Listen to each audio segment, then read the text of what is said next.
In Health, Director General of the National Agency for the Control of AIDS, Sani Aliyu, has said that at least 1.1 million Nigerians are receiving treatment for HIV in the country, with funding coming from international donors. Aliyu was speaking at a forum in Abuja focused on HIV/AIDS funding in Nigeria. Other experts present at the event say much still needs to be done in the fight against the disease in Nigeria, calling for increased funding from the federal and state governments.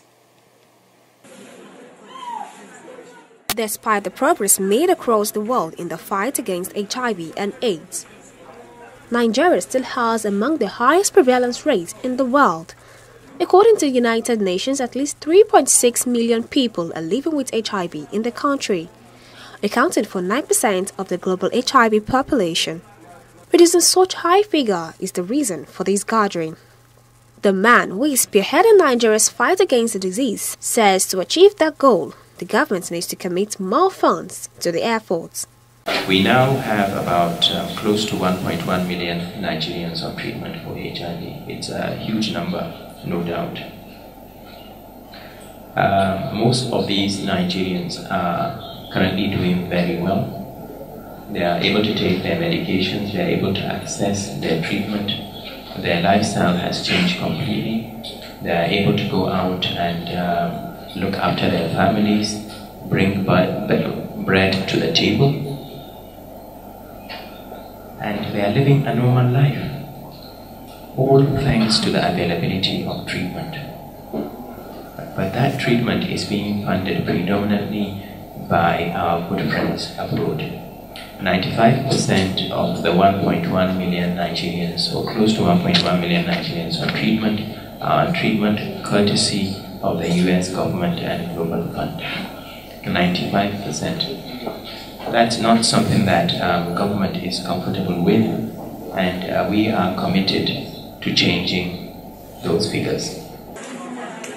The United Nations estimates that at least 270,000 children are living with HIV in Nigeria. It is one of the highest in the world. Aliyu highlights what the government is doing to reduce the alarming figure. It's a major priority for us. In fact, when I came into this job, I identified 3 priorities that I wanted to sort out. The first one, to try to establish the true prevalence of HIV in Nigeria, and that's the HIV survey that is going on. The second one was PMTCT, and I really thought PMTCT will be the lowest hanging fruit, because it's all about identifying pregnant women, and we know the numbers. We have about 8 to 9 million pregnant mothers in Nigeria at any point in time, and putting them on treatment. The third was the sustainability issue, which is what we are trying to sort out now. Those are 3 priorities, 3 simple priorities, which if we can sort them out in the long run, we will not continue to have an issue with HIV.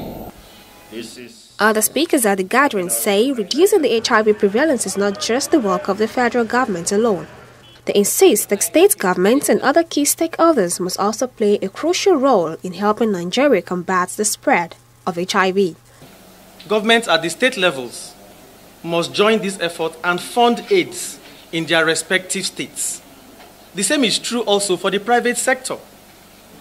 Funding AIDS locally in Nigeria is achievable. From the figures that have been shared by NACA, the unit cost to put one person living with HIV/AIDS on treatment for 1 year is only 47,000 naira 885. 47,885,000 naira to put one person on treatment for 1 year. 47,000 naira, just above 47,000 naira. While the cost of putting 50% of the estimated people living with HIV/AIDS on treatment is 20 billion. This should be what we must achieve collectively. At the best of time, Nigerian journalism has risen to very strong causes and have made great consequential meaning around themes and issues in the history of this country.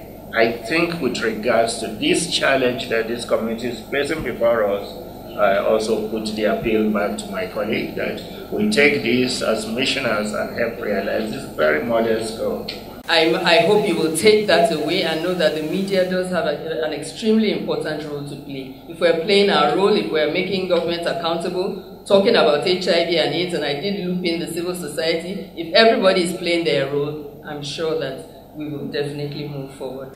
Nigeria's National HIV and AIDS Strategic Framework 2017 to 2021 targets an HIV-free country by 2030.